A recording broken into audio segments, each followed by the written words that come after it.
Esse caso é um dos mais chocantes do Texas, foi um dos mistérios naquele estado por muitos anos, até que finalmente ele foi resolvido esse ano, há algumas semanas atrás.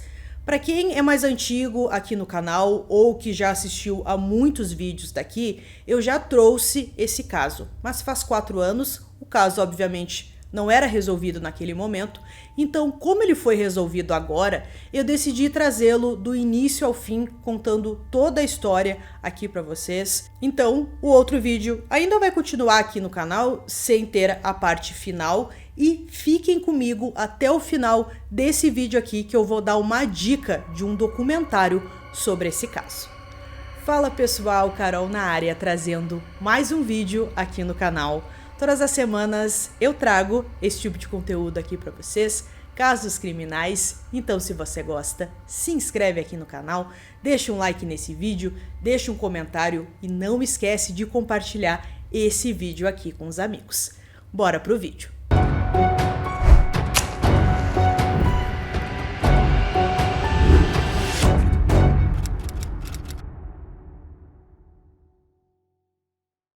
Jennifer Ann Harbison nasceu em 9 de maio de 1974, no condado de Boone, Texas, filha do casal Barbara e Mike.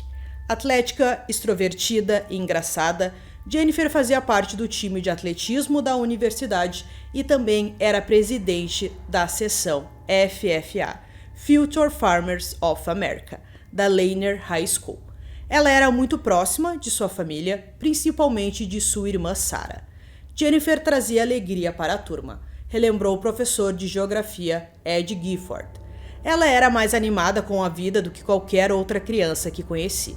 Ela era uma das melhores que Lanier já teve. Já sua irmã, Sarah Louise Harbison, nasceu em 28 de outubro de 1976, no condado de Boone, no Texas, assim como sua irmã.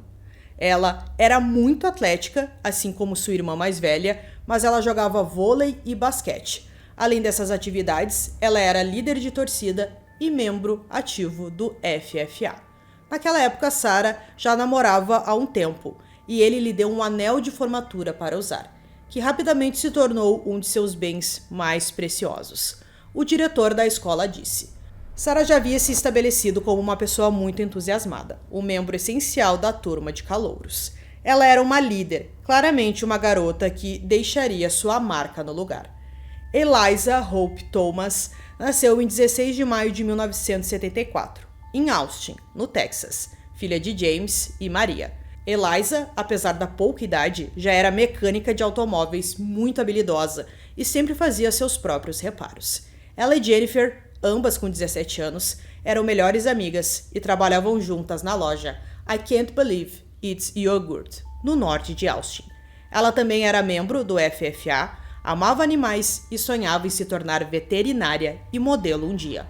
Ela gostava muito de usar maquiagem, música country e poesia. Eliza sempre foi muito apaixonada por animais, disse seu pai James.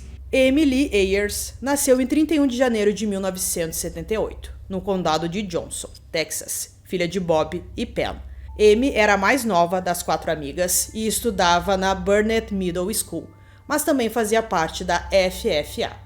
Assim como Eliza, Amy era apaixonada por animais, principalmente por cavalos e gatos, e seu sonho era ser veterinária. Ela e Sarah eram melhores amigas.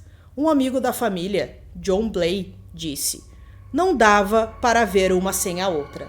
Elas se amavam, adoravam trabalhar juntas na loja de iogurte. Na sexta-feira, 6 de dezembro de 1991, marcou a primeira vez que Sarah e Amy puderam passear no shopping, sem a supervisão de um adulto.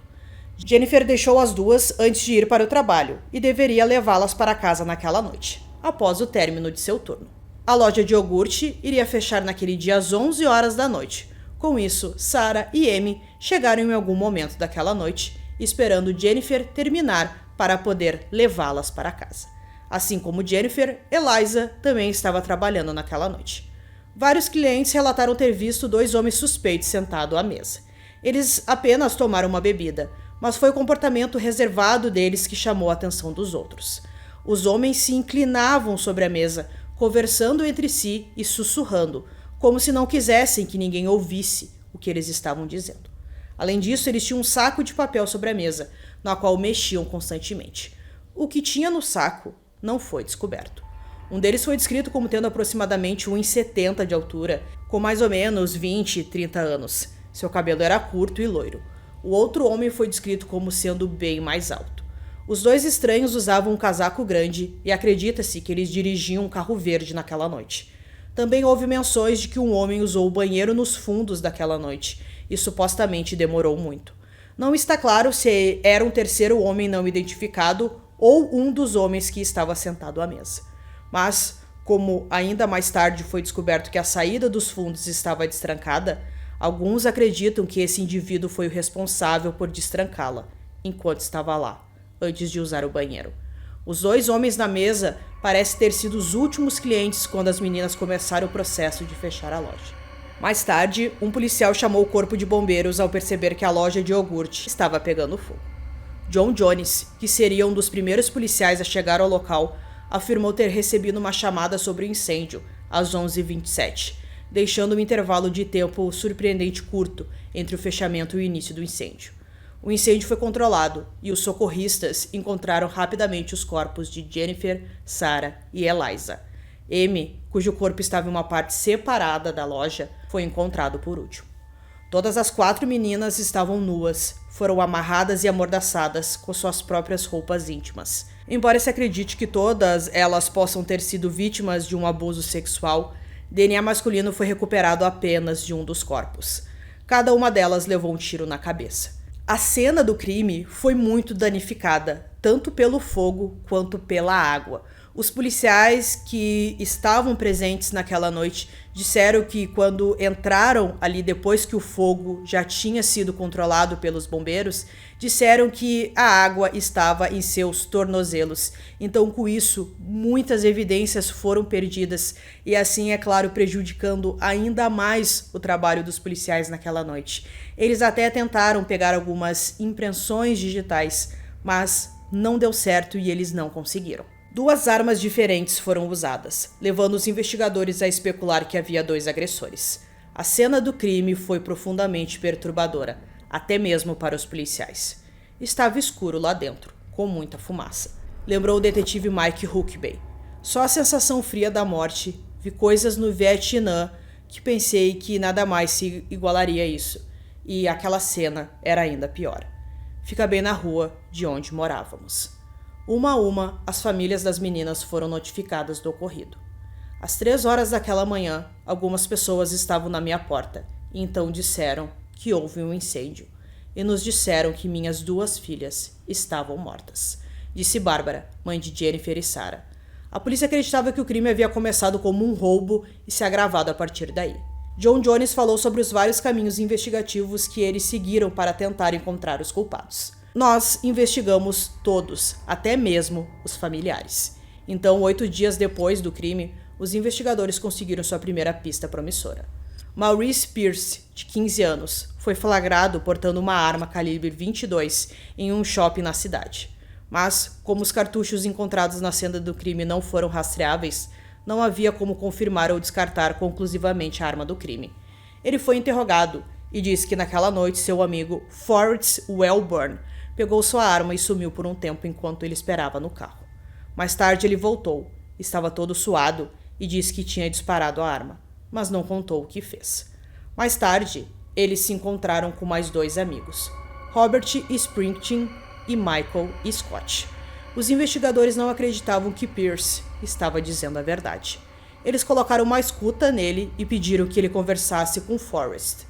E ele fez isso, mas na conversa o amigo disse que tudo era apenas uma brincadeira e que não tinha matado as garotas. Para investigar mais a fundo essa pista, os 4 foram levados para interrogatório. Os 3 amigos de Pierce negaram qualquer envolvimento no assassinato na loja de iogurte. Devido à falta de evidências sólidas que ligassem esses 4 adolescentes aos assassinatos, todos foram liberados. Não está claro por que Pierce estava carregando uma arma no dia em que foi preso. Um homem visto sentado em um carro em frente à loja de iogurte na noite dos assassinatos foi considerado uma pessoa de interesse. Essa suspeita só aumentou quando se descobriu que o retrato falado dele se assemelhava muito ao retrato falado de um homem que havia sido implicado em um caso de abuso sexual recente em Austin. Esse homem e outro suspeito no caso do abuso sexual foram finalmente presos pelas autoridades mexicanas. Eles foram interrogados e confessaram os assassinatos na loja de iogurte. Mas quando os investigadores americanos revisaram suas confissões, notaram que a dupla havia errado em todos os detalhes, incluindo o calibre da arma que supostamente usaram. Eles acreditavam que as autoridades mexicanas provavelmente haviam forçado os homens a confessarem, da qual ambos logo retrataram, e que era, na verdade, uma alegação falsa. Eles foram descartados como suspeitos dos assassinatos das meninas por falta de provas. John Jones deixou a divisão de homicídios em 1994, embora ainda fosse assombrado pelos crimes. O novo grupo de detetives reavaliou o caso no final dos anos 90 e eles se concentraram nos 4 principais suspeitos do caso: Maurice Pierce, Forrest Wellborn, Robert Springsteen e Michael Scott. Convenceram-se de que estes eram os verdadeiros culpados.